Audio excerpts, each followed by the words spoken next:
বন্ধু ঢুক। লাকসাম যা প্রপারভাবে যখন করতে হবে তখন আবার ট্রেন ছাড়বে। এখানে আসলে বসার মতো কোনো পরিবেশ নাই। উনি হচ্ছে শ্যামলকান্তি ঘোষ, এই মহানগর এক্সপ্রেসের। উনি হচ্ছেন গিয়ে ঘাট সাহেব। তো আপনার কাছে আমাদের একদম একান্ত বিনয়ের অনুরোধ করছি, যতটুকু হয়েছে শেষ, এটা তো একটা টেকনিক্যাল প্রবলেম, আমরা বুঝতে পারি, ওইখানে কিছু বলা দরকার নেই।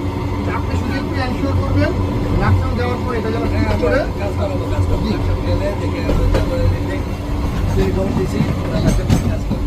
করে তারপরে থাকবে। ঠিক আছে শ্যামল বাবু? হ্যাঁ ঠিক আছে।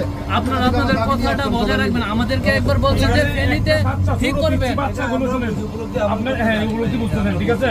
কারণ আমরা তো এই যে এখানে বসে রয়েছি, এটাও একটা বয়লারে বসে আছে, ওইটা তো আরো বেশি।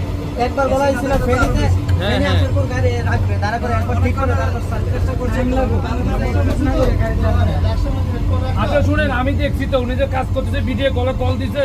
শুনেন, আপনি এখন আমি ভিডিও কলে কল দিয়ে আপনার সময় আওয়াজে গাড়ি আওয়াজে কিছু শুনবেন না। আপনি কানে একটা হেডফোন লাগাই ভিডিও কলে দেখান, ঠিক আছে? উনি তারপরে প্রপারলি বলতে পারবেন। ওই জায়গায় যে সে দেখছে,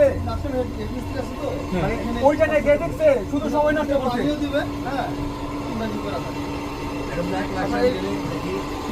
তাহলে সর্বশেষ আমাদের সভাপতি চলতেছে না, মানে ঘর বসা যাচ্ছে না। আপনারা আধা ঘন্টা টাঙ্গে নিয়ে কোনটা টাঙ্গে এটা ঠিক করেন।